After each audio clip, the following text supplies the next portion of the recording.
Dr. Ratzinger, Dr. Ratzinger, Dr. Ratzinger, he is here. He's here. Good afternoon, Noel Gallagher. What are you doing on in the daytime? I've had a sideways shift upwards, if that makes sense. Have you moved up or moved down? Well, as I'm sat with one half of the show that is still on, I would say moved up. Who's the other fella? Mr. Jacobs. Did you make cream crackers? I do. I'm not going to say much, Noel, because I know you love speaking to Andy and you don't really like speaking to anybody else at Talksport. So It's a bit harsh. Don't insult Noel Gallagher. What's the matter with you? I feel I don't want to say anything. Listen, they've got my number there, Mr. Jacobs Cream Crackers. You've only got to give me a call. Don't say that, because they'll phone you up for everything. Yeah, we'll have you on every day. I've got stuff to say, though. I've got stuff to say. Okay. I just worry if you can say it at 3 o'clock in the afternoon, where it's usually 11:30 at night. Well, no. I mean, it's better that I come on at night time because no one really listens to your show. This is prime time for stuff anyway, so I'll hold it down a wee bit now. Yeah. Are you having a very nice time in Brazil? Yes, I had a great night last night. Can I just want to, when I said to Noel, can you come on today's show, he said, give me a bit of time, as I got in at 6 a.m. this morning. Whoa. What a night. Unbelievable. Do you remember much about it? Say, I'm very much looking forward to the World Cup here in a couple of years. Yeah, it's nasty. If last night was anything to go by. Was it the night after a concert, or you had a day off last night, or what? No. It was we did a gig last night, which was great, but we're staying on the Copacabana beach, and we was driving back. I don't know what time it was we were leaving the gig, but we drove past a bar, and there was police outside with sirens on the cars, and we thought, right, we should go in there for a drink. That looks great. And the next thing, it was like, 5:45, and it was like, you better leave now. But it was great. Have you been to Brazil before? Yeah. It's I've been building this stuff up for about the last decade. No, I know you have, but I wasn't sure you'd been to Brazil. If anyone, I mean, it's a fantastic country, but to see the Copacabana beach, which most people only ever see on a postcard, do you know what I mean? And they do actually have five-a-side nets all the way up the beach. Ah. They're just like, it's a public,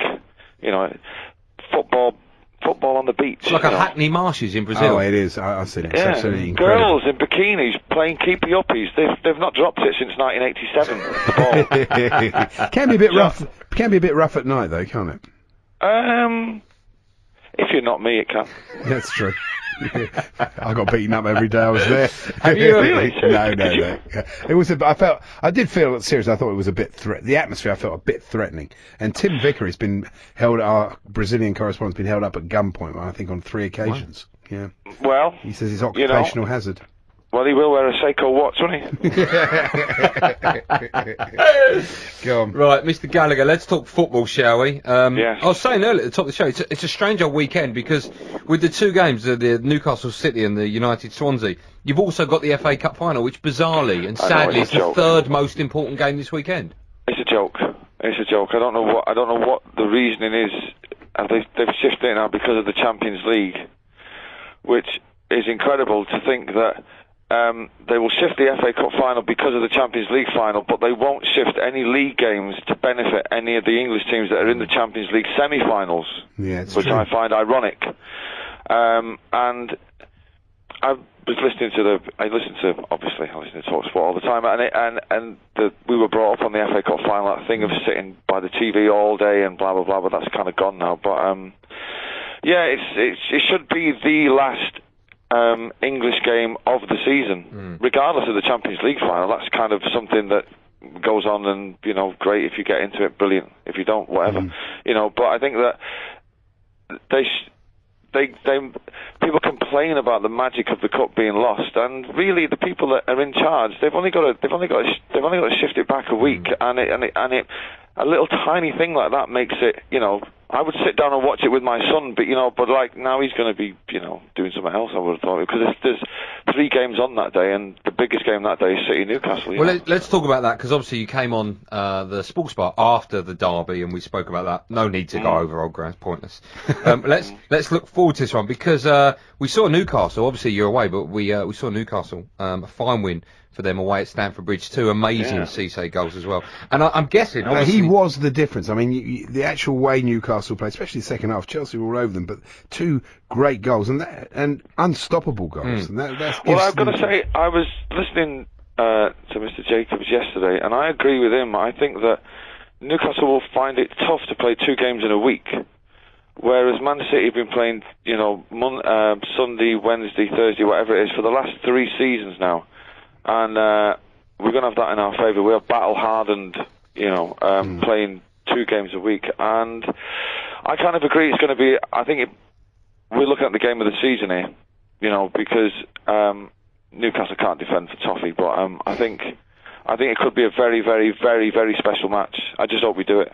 Do you think anything goes against you with regards to it's Newcastle's last home game of the season? Obviously, that win at Stamford Bridge means they've got such a great chance now of qualifying for the Champions League again. Or, sorry, for the first time, I should say.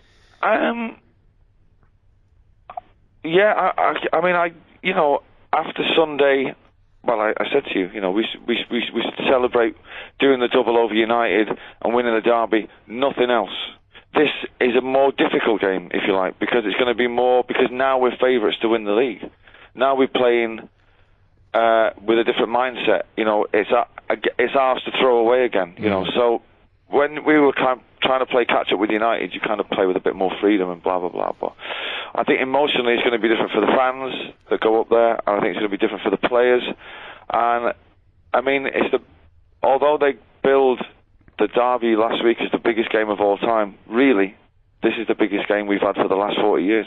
I'd agree with that. And if they do win, Noel, are you going to come back for the final game? Because surely you want to be there when if they pick up that trophy. Well, do you know what? It's incredible how this has worked out. I get back to England the day after the season finishes. Right? Yeah. And even if we win the league, I leave England to go back out to Japan the day before what would be the open-top bus ceremony. So I'm going to miss it all if we do win. Surely someone of your importance can change things. Listen, I know the nation is now going, right. But I will add to that, I am earning millions. Okay? That's fair enough. So every cloud. Yeah, of course. What a lovely cloud that is as well. How do you see that one going then, Noel, Newcastle City? I think it's going to be... I think it's going to be close, but I think that we've got better players than they have. We have got more incentive than they have. I think we are going to do it. I think it's going to be really, really, really close. But I can say I think we'll win. But every time you and I have spoken, in fact, when you came in to do that the hour-long chat with me before the season started, you said that City have this thing of always throwing it away. Well, that was the old Man City. I mean, I kind of, when I went to the FA Cup semi-final last season against United, I went out for a drink with some of the directors and Mike Summerby and all that, and we were all celebrating in the bar, and I was going, let's not celebrate because we will lose the final. Don't worry about that, And one of the guys who's kind of high up on the board was saying, no, that was the old Man City. The new Man City won't lose that final. And I guess ever since we've got over that hurdle, I think it's different now. I think we've got a great manager, and I think we've got great players. If you look at that match the other night, I mean, I was so proud of the players, obviously for winning and for doing what we needed to do, blah, blah, but we played United out of that game. Joe Hart never got his gloves dirty. No. And there's not many teams that do that. Even when United are having an off night, when do they never have a shot on target? Yeah. I've never known that in a lifetime of watching that mob. Right. And we just played United, we snuffed them out and played them out of the game. We had one chance and we took it. That's not the old Man City. The old Man City is in the post, in the bar. I'll tell you who looked like the old Man City now is Liverpool. Yeah. Okay, well, listen, that leads me into my next question about the cup final. Well, I'd like Liverpool to win because my bass players are die-hard red, as is people on my crew. I'd like them to win. Well, I was listening before, and whoever made the point that Drogba does like smashing them in at Wembley. That was Andy, yeah. Yeah, and I hope Liverpool win, but I can probably see Chelsea doing it, to be honest. Okay, fair enough. Mr. Gallagher, thank you so much. I appreciate the favour you've done there. Very kind of you. When are you next in action? Are you playing tonight? You got the night off or what? No, I'm flying to Argentina today. Oh, okay. And I've got a gig in Argentina tomorrow. I've got a travel day today. Are you playing at is it at the River Plate Stadium? Is it? No, I played there last time with Oasis. It was actually one of our last ever gigs. It's one of the greatest gigs we ever did. I don't know if anybody's been to that stadium, but it's like a real iconic stadium in a proper rough part of town, and it's where Tevez grew up and all that. And to play there was amazing, but no, I'd be playing in some pub somewhere. I doubt it very much. Fair enough. No, you're a star as always. Thank you so much for coming on. Real pleasure. Have a safe flight as well. I'll speak to you soon, pal.